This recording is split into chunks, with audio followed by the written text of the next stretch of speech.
Tema de hoje, o fechamento da porta da graça. E eu queria começar com uma história que as crianças adoram, né?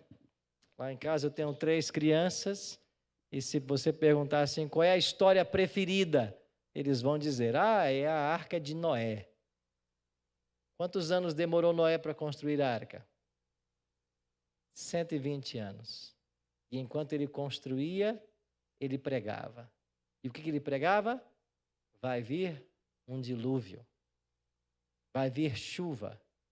E esta arca está sendo construída para salvar-nos desse dilúvio. Olha o que diz o livro de Gênesis.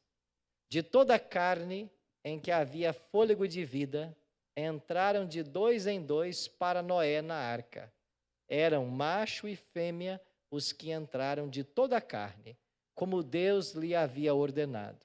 Agora olhe com atenção a última parte do verso. E o Senhor fechou a porta após ele. Após ele quem? Após Noé. Então, depois que todos os animais entraram, quantos animais? Nós não sabemos quantos, mas nós sabemos que eram 7 casais de animais limpos e 1 casal de animal imundo. E depois que todos entraram na arca, Noé, quem sabe, olhou para trás e tenha perguntado, mais alguém? Alguém mais quer entrar? Mas ele já havia pregado 120 anos e ninguém acreditava que viria um dilúvio. Então Noé entra. E depois que ele entra, a Bíblia diz que Deus fechou a porta após ele. Não foi Noé quem fechou a porta. Por que Deus fechou a porta? Porque a mensagem havia sido anunciada por 120 anos. Aqueles que tiveram a chance de escolher, escolheram não entrar. E então, depois de alguns dias, começou a chover. E quantos dias choveram? 40 dias. E quando as pessoas começaram a ver a chuva, e começaram a se desesperar, e eu fico imaginando quantas foram até a arca, e tenham batido na arca, ou na porta da arca, dizendo, Noé, deixe-nos entrar. Mas quem é que havia fechado a porta? Deus. Nem se Noé quisesse abrir aquela porta, ele abriria. E as águas foram lentamente subindo. E eu fico imaginando que os povos antediluvianos começaram a buscar os locais mais altos da terra para escapar da água, até que finalmente as águas cobriram os mais altos montes que haviam, e toda aquela geração pereceu nas águas. Todos morreram, porque a porta se fechou. A expressão porta da graça não aparece na Bíblia, mas esse ensino está solidamente fundamentado na palavra de Deus. E o que significa essa expressão dentro da nossa teologia? É que esta porta representa a oportunidade de salvação. E o fechamento da porta da graça aponta para um momento na história em que o ser humano não mais terá a opção. No caso dos povos antediluvianos, por 120 anos Noé pregou, e eles não acreditaram na pregação.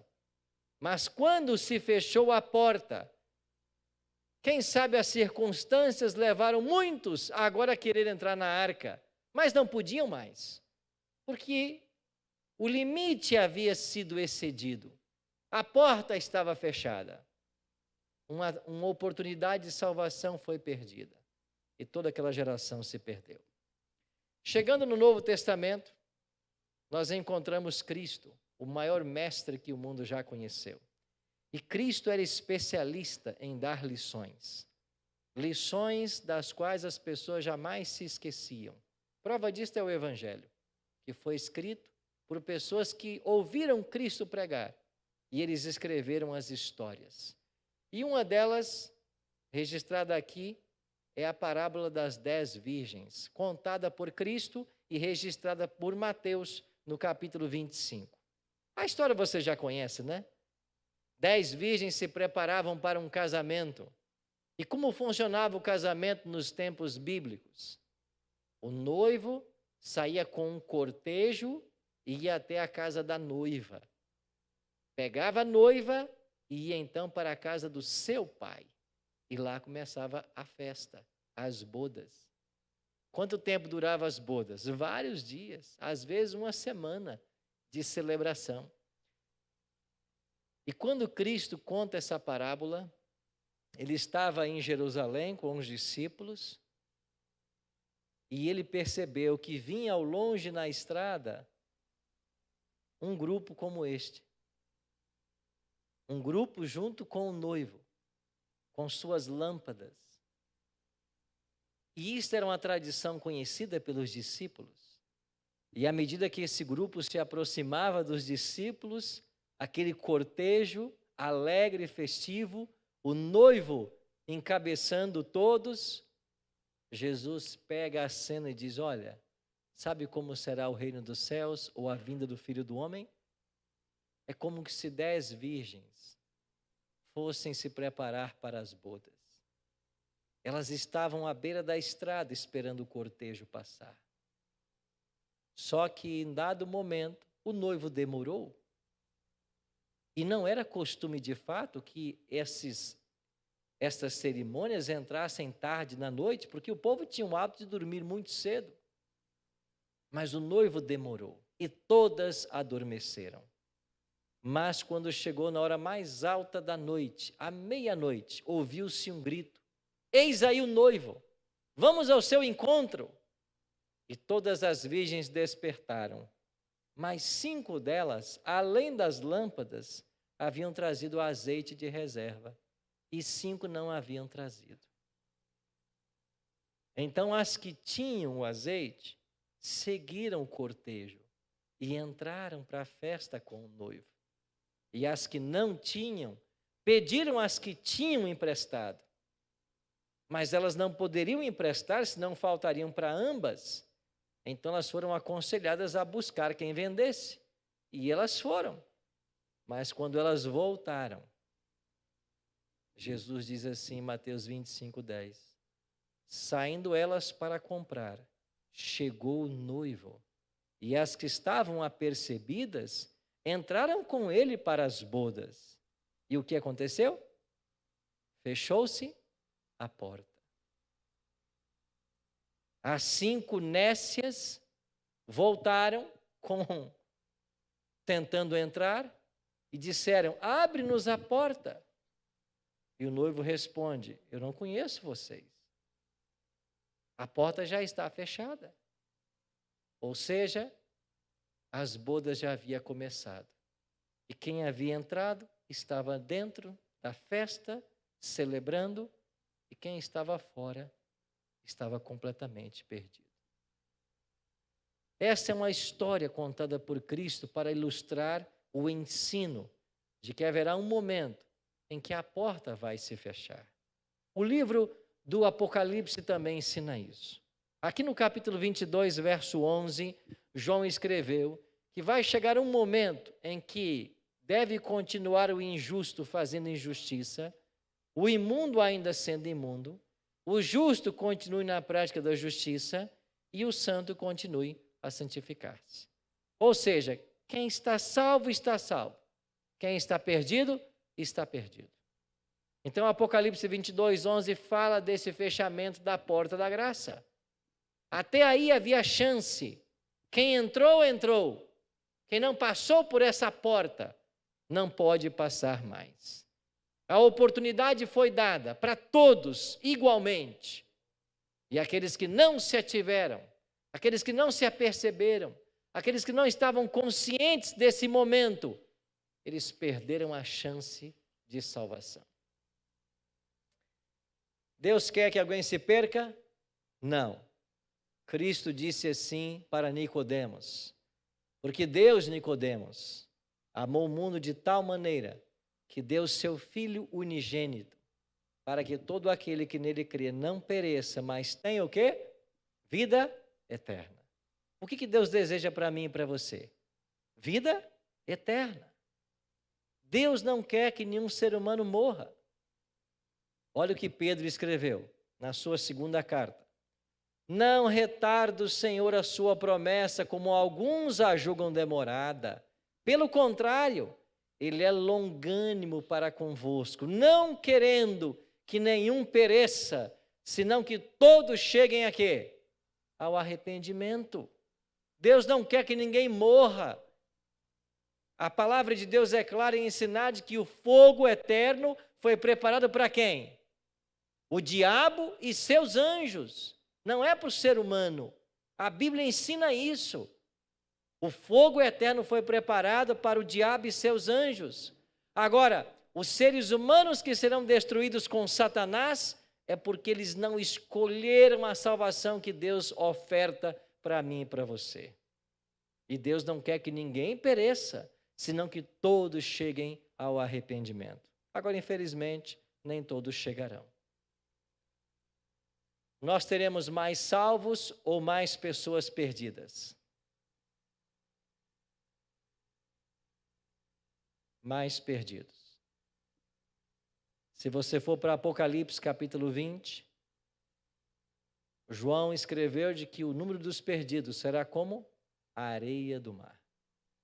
É verdade que muitos se salvarão, porque no capítulo 7 ele também viu uma grande multidão de salvos. Mas nós teremos mais perdidos do que salvos. Por quê? Porque muitos preferem a porta larga. Não querem o caminho estreito. Muitos não estão atentos à questão espiritual. E Jesus foi claro em dizer de que adianta o homem ganhar o quê? O mundo inteiro e perder a sua alma. O que significa isso? A sua salvação. De que adianta você conquistar tudo nessa vida e perder a sua salvação? Deus não quer que ninguém se perca, mas finalmente a decisão quem toma somos nós. E não querendo que ninguém pereça, Deus então nos colocou lá no céu um advogado. E Jesus está nesse exato momento lá no santuário celestial como nosso advogado. Olha o que escreveu João. Filhinhos meus, essas coisas vos escrevo para que vocês o quê?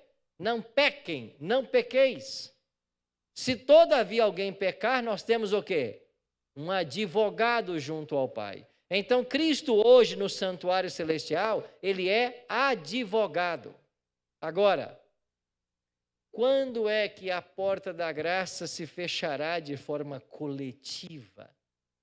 Eu falo de forma coletiva porque de forma individual, ela pode fechar em momentos diferentes. Porque uma pessoa quando morre, todo mundo que morre, ou morre salvo, ou morre perdido. Ninguém depois de morto é que vai ver se está salvo ou está perdido, se vai mudar de lado. Impossível. A pessoa quando expira, quando dá o seu último suspiro, quando morre, ela morre salva ou morre perdida. Não tem como mudar isso. Agora, haverá um momento em que de forma coletiva, essa oportunidade de salvação vai deixar de existir. Quando? Quando Jesus deixar esse local, deixar o santuário celestial. E olha o que disse o profeta Daniel sobre esse momento. Nesse tempo, se levantará Miguel. Quem é Miguel em Daniel? É Cristo. Ele vai se levantar. E por que ele vai se levantar? Porque em algum dia ele se assentou. E quando é que Jesus se assenta em Daniel? No capítulo 7. Quando se estabelecem tronos.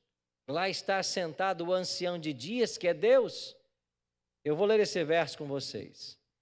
Então, nesse tempo vai se levantar Miguel. Por que ele se levanta? Porque no capítulo 7, verso 13, é dito que eu estava olhando nas minhas visões da noite, e eis que vinha com as nuvens dos céus, um como filho do homem, dirigiu-se ao ancião de dias, e o fizeram chegar até ele. Então o pai está no trono para julgar, o filho vem, vai até o pai, os tronos estão ali, todos se assentam, abrem-se os livros e começa o juízo. Esta cena de Daniel capítulo 7 teve lugar lá em 1844. começou o juízo. Jesus começou uma nova função no santuário celestial. Agora ele é sumo sacerdote. E ao findar desse período de sumo sacerdócio, ele vai voltar à terra. Então, quando ele termina esse ofício, quando conclui-se o julgamento lá no santuário celestial, ele deixa o santuário, ele deixa de ser advogado. E quando ele deixar o santuário celestial, é o que está escrito em Daniel 12:1. Se levantará Miguel. Acabou a graça. Acabou a chance de salvação. É por isso que o livro de Hebreus nos aconselha hoje, porque nós não temos sumo sacerdote que não possa compadecer-se das nossas fraquezas. Antes, foi ele tentado em todas as coisas à nossa semelhança, mas sem o quê? Sem pecado. Nós temos um sumo sacerdote. Nós temos alguém que intercede junto ao Pai. E é por isso que nós temos que buscar esta relação com esse advogado. É por isso que nós temos que aproveitar enquanto a porta está aberta, enquanto há chance de salvação. É por isso que a voz do profeta tem que ser ouvida, quando o profeta diz assim: põe em ordem a tua casa. Põe em ordem a tua casa. Agora é o tempo de salvação. Eis o tempo oportuno. Então nós estamos vivendo nos dias da porta aberta. E nós temos que todos os dias aceitarmos a dádiva da vida eterna que o céu nos oferece. Essa é uma experiência contínua. Isso não acontece uma vez na nossa vida e nunca mais se repete, não. É uma experiência diária. É uma experiência diária. A oportunidade de salvação tem que ser buscada todos os dias. O que é que ensina o profeta? Que as misericórdias do Senhor se renovam quando? A cada manhã. Todas as manhãs as misericórdias do Senhor se renovam. Por quê? Porque nós precisamos dessa misericórdia. Então, enquanto há graça, nós temos que buscar aceitá-la. Eu queria voltar mais uma vez com o discurso de Cristo a respeito do fim. E aqui, em Lucas 17:26, ele diz claramente: assim como foi nos dias de Noé, será também nos dias do Filho do Homem. Lembra da introdução do estudo de hoje? Assim como foi nos dias de Noé. Noé pregou 120 anos e as pessoas não estavam nem aí para a pregação de Noé. O mesmo acontece hoje. A pregação está sendo feita, as igrejas estão abertas, o evangelho está sendo anunciado, mas quantas pessoas se interessam pelo evangelho? O interesse de hoje é outro. As pessoas querem outras coisas. Como nos dias de Noé, busca-se a satisfação própria. Comiam, bebiam, casavam-se, davam-se em casamento, a vida na sua rotina, até que Noé entrou na arca e fechou-se a porta. Ou seja, o pregador de justiça, que pregou por 120 anos, ao invés de colocar pessoas na arca, colocou animais, porque ninguém quis aceitar sua pregação.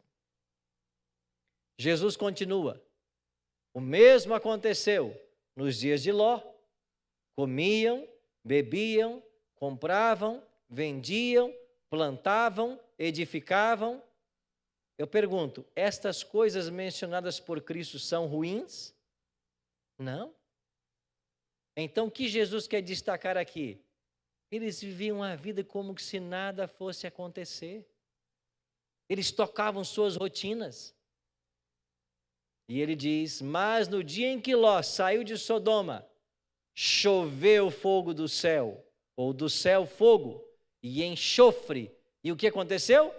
Destruiu a todos.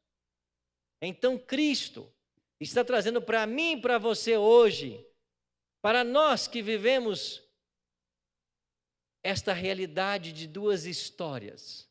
Uma geração que se perdeu nas águas e uma multidão que se perdeu no fogo. Mas em ambos os casos, eles viviam suas vidas rotineiras como se nada fosse acontecer. Resultado, perderam a salvação e a vida eterna.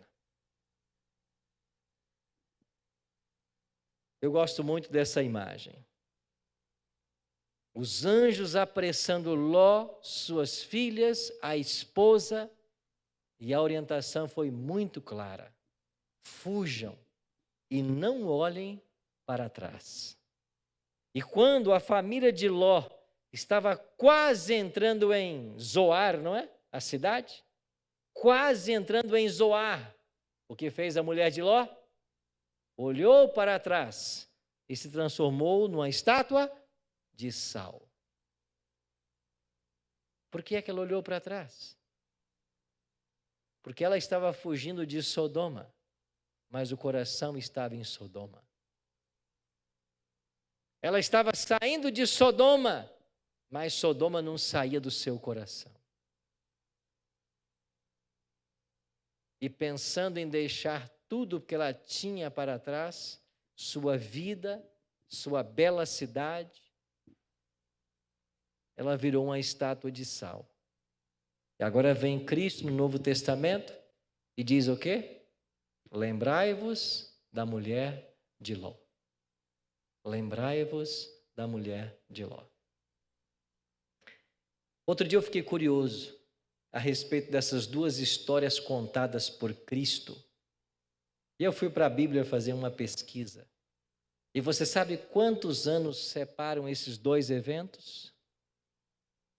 Quantos anos separam a destruição de Sodoma do dilúvio? Cerca de 500 anos. Cerca de 500 anos. Agora, quando você começa a estudar a vida de Noé, você percebe que Noé viveu muito. Seus filhos também, seus netos. E sabe o que nós concluímos? Que por ocasião da destruição de Sodoma e Gomorra, ali estavam, quem sabe, os filhos de Noé, os netos de Noé. E todos haviam conhecido a história da arca e de uma geração que se perdeu porque não ouviu a voz de Deus. E agora, diante de uma nova ameaça, você está lembrado que Abraão intercedeu pela cidade, por seu sobrinho? E a que número Deus chegou em sua paciência com Abraão? 10. Tá bom, Abraão. Se eu achar 10 justos em Sodoma, eu não destruo a cidade. Mas ele não achou. E por isso a cidade foi destruída. Jesus, quando trouxe essas duas experiências à nossa memória, é para ilustrar como seriam os dias finais. Estamos vivendo num mundo onde ninguém se preocupa com a questão espiritual e onde o diabo ganha terreno com todas as atrações, passatempos, invenções que levam as pessoas cada vez para mais longe de Deus e cada vez mais para a satisfação e orgulho próprio. Lembrai-vos da mulher de Ló. A porta vai se fechar em breve. E Cristo, que é hoje o nosso sumo sacerdote, deixará suas vestes sumos sacerdotais, colocará suas vestes reais e virá à terra. Mas lembra da pergunta? Porventura, achará o Filho do Homem fé na terra? Quando ele voltar, quantos terão aceito a graça que foi ofertada? Quantos terão aceito a oportunidade? Então, antes que a porta se feche, nós precisamos entrar por ela. E isso tem que ser diário. E eu queria mencionar um último evento para vocês. Não é apenas a morte que pode ceifar das pessoas a chance da vida eterna. Tem uma outra coisa. O pecado contra o Espírito Santo. Porque qualquer pessoa que peca contra o Espírito Santo não tem mais possibilidade de salvação.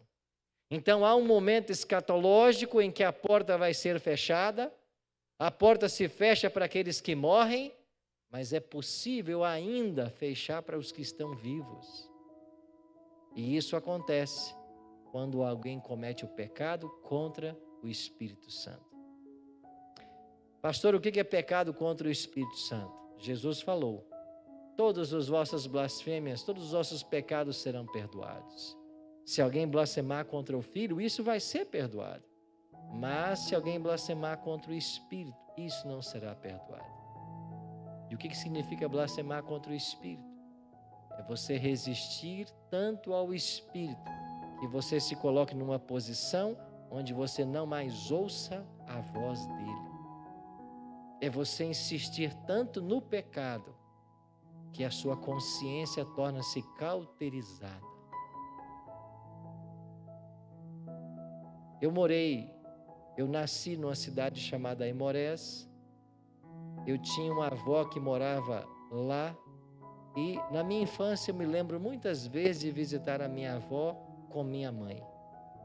Ela morava no alto de um monte, mas lá embaixo, no sopé, passava a linha férrea do trem Vitória Minas. E todas as vezes que no mês de janeiro, nas férias escolares, eu ia para lá com minha mãe, a gente dormia na casa da minha avó. Quando dava 10 horas da noite, era o horário do trem passar. E quando ele chegava perto do local, ali haviam cruzamentos, ele tinha que buzinar, era um tipo de alerta que dava. E quantas vezes a gente acordava com aquele barulho do trem tocando sua buzina para alertar as pessoas no cruzamento de que ele se aproximava. Isso aconteceu na primeira noite, na segunda noite, na terceira noite.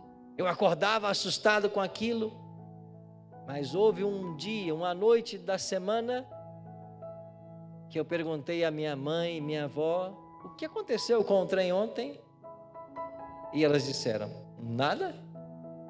Mas ele não passou? Não, ele passou. Ele passou e ele tocou a buzina. Mas eu havia me acostumado com o barulho.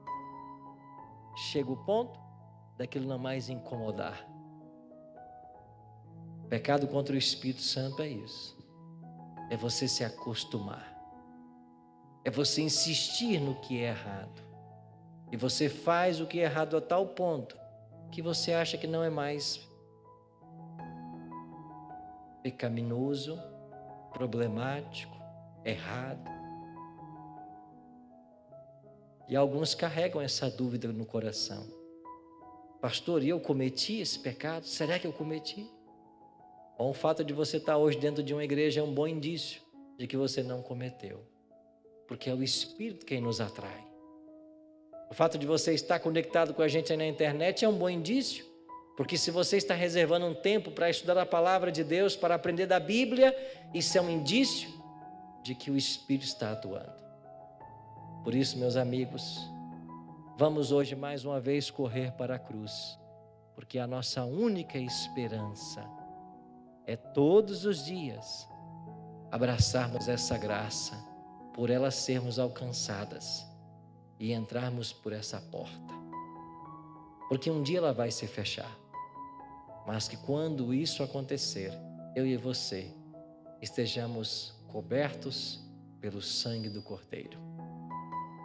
E se nessa noite tem alguém aqui na igreja que tem se sentido longe do Senhor, tem feito coisas que não agradam ao Senhor, e se você percebe isso, se o Espírito te impressiona com isso, que hoje você possa tomar a decisão de abandonar tudo que separa você de Cristo. 3 cruzes no Calvário.